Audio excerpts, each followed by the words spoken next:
नमस्कार। शब्द विन्यास 666 पर आप सभी मित्रों का पुनः पुनः स्वागत और अभिनंदन।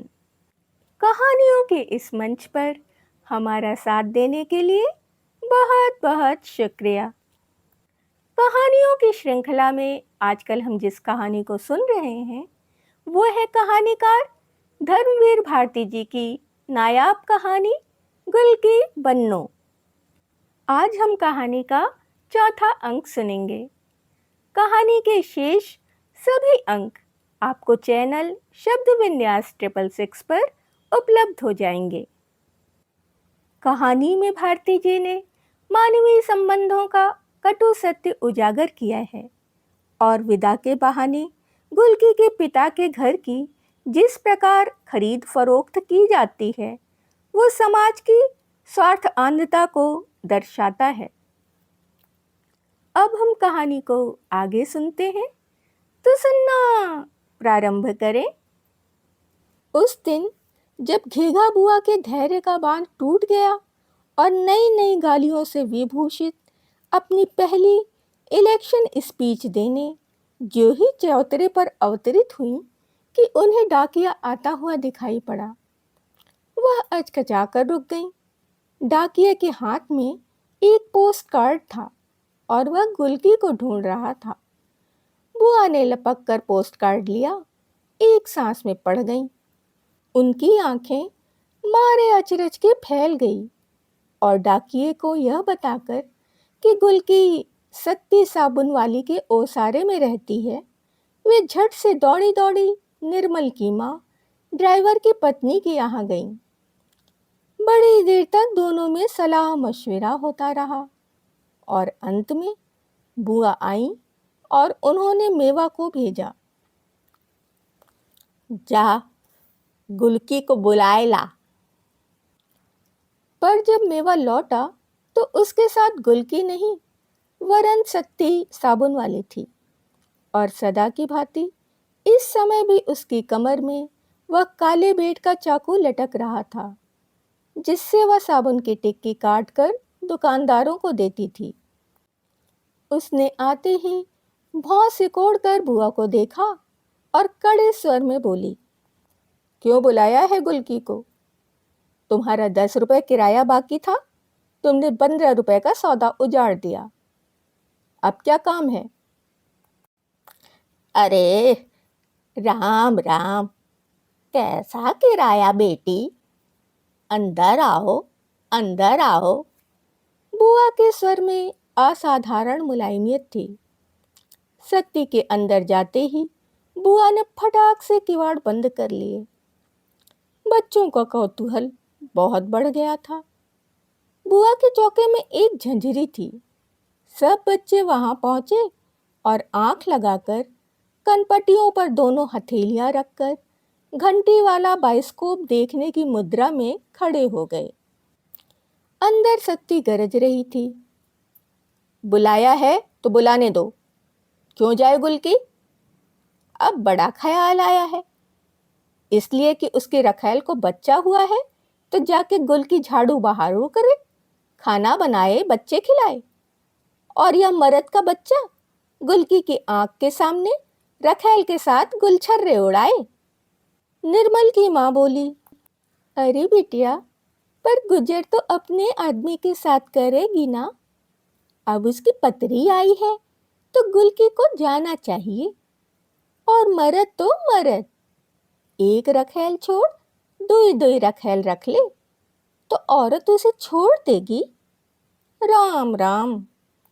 नहीं, छोड़ नहीं देगी तो जाए के लात खाएगी, सत्ती बोली।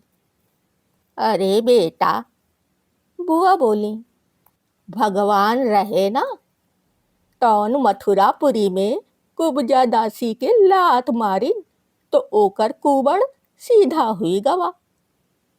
पति तो भगवान है बिटिया, ओका जाय देओ। हाँ हाँ, बड़ी हितू न बनिए। उसके आदमी से आप लोग मुफ्त में गुलकी का मकान झटकना चाहती हैं, मैं सब समझती हूँ। निर्मल की माँ का चेहरा जर्द पड़ गया, पर बुआ ने ऐसी कच्ची गोली नहीं खेली थी। वे डपट कर बोली, खबरदार, जो कच्ची जबान निकालियो, तुम्हार चरित्र कौन नहीं जानता। ओही छोकरा मानिक, जबान खींच लूंगी। सत्ती गला फाड़कर चीखी, जो आगे एक हरफ कहा। और उसका हाथ अपने चाकू पर गया। अरे अरे अरे, बुआ सहमकर 10 कदम पीछे हट गई। तो का खून करबो का, कत्ल करबो का। सत्ती जैसे आई थी वैसे ही चली गई। तीसरे दिन बच्चों ने तय किया कि होरी बाबू के कुएं पर चलकर बर्र पकड़ी जाए। उन दिनों उनका जहर शांत रहता है। बच्चे उन्हें पकड़कर उनका छोटा सा काला डंक निकाल लेते और फिर डोरी में बांधकर उन्हें उड़ाते हुए घूमते।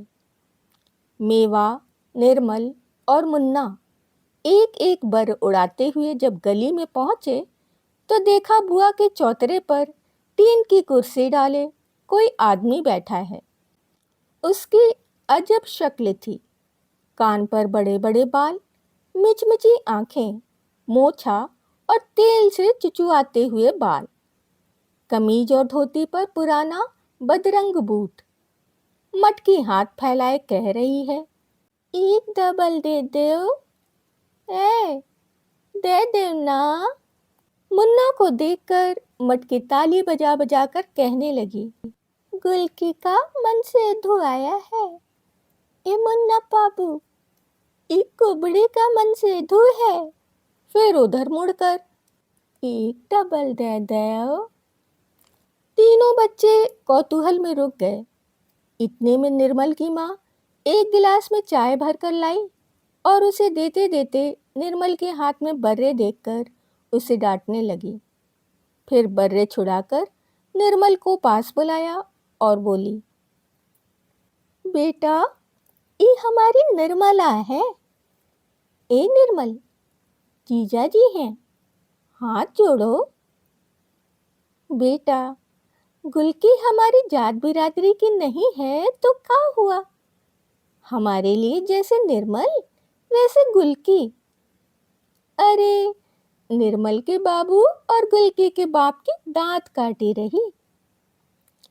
एक मकान बचा है उनकी चिन्हारे, और का। एक गहरी सांस लेकर निर्मल की माँ ने कहा, अरे तो उन्हें कोई इनकार है? बुआ आ गई थीं। अरे 100 रुपए तुम दे बैठिए रहू, चलो 300 और दे दो, अपने नाम कराए ले। 500 से कम नहीं होगा। उस आदमी का मुंह खुला, एक वाक्य निकला और मुंह फिर बंद हो गया। भवा भवा, ए बेटा, दामाद हो, 500 कहबो तो का निर्मल की माँ को इनकार है? अकस्मात वह आदमी उठकर खड़ा हो गया। आगे आगे सत्ती चली आ रही थी, पीछे पीछे गुलकी। सत्ती चौतरे के नीचे खड़ी हो गई। बच्चे दूर हट गए। गुलकी ने सर उठाकर देखा और अचकचाकर सर पर पल्ला डालकर माथे तक खींच लिया। सत्ती दो एक क्षण उसकी ओर एकटक देखती रही और फिर गरज कर बोली, यही कसाई है? गुलकी, आगे बढ़कर मार दो चपोटा इसके मुंह पर। खबरदार जो कोई बोला। बुआ चट से देहरी के अंदर हो गई। निर्मल की माँ की जैसे घिघी बंध गई और वह आदमी हड़बड़ा कर पीछे हटने लगा। बढ़ती क्यों नहीं गुलकी? बड़ा आया यहाँ से विदा कराने। गुलकी आगे बढ़ी। सब सन्ने थे। सीढ़ी चढ़ी। उस आदमी के चेहरे पर हवाइयां उड़ने लगी।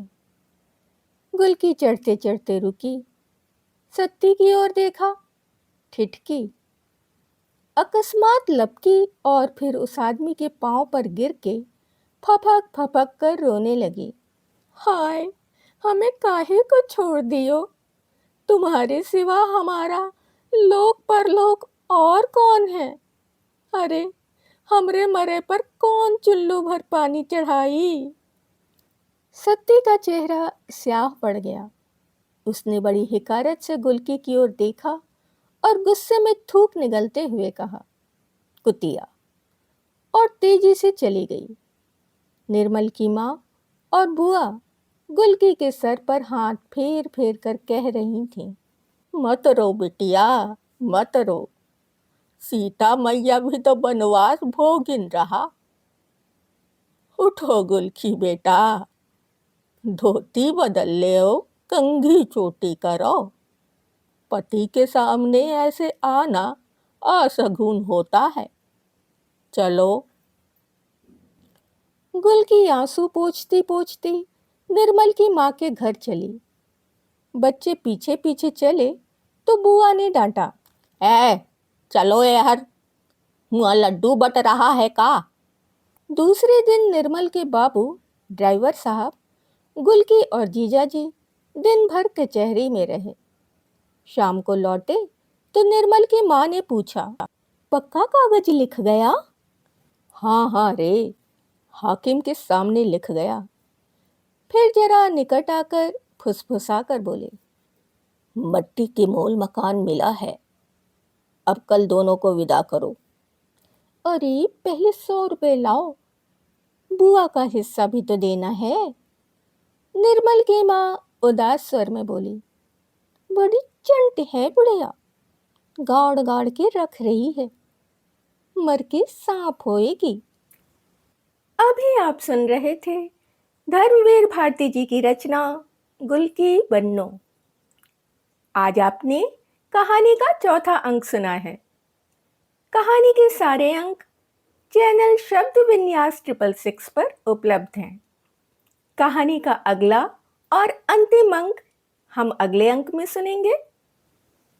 यदि आपको कहानी पसंद आ रही हो और उसका प्रस्तुतिकरण अच्छा लग रहा हो तो आप चैनल को लाइक कर सकते हैं, सब्सक्राइब कर सकते हैं और बेल आइकन को दबाना बिल्कुल भी ना भूलें।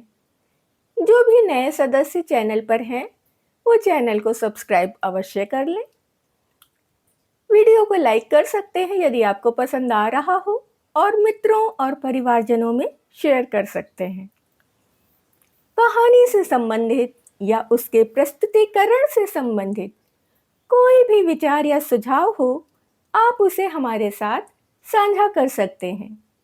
कमेंट्स के जरिए आप अपने विचार दें या कोई भी सुझाव हो तो दें।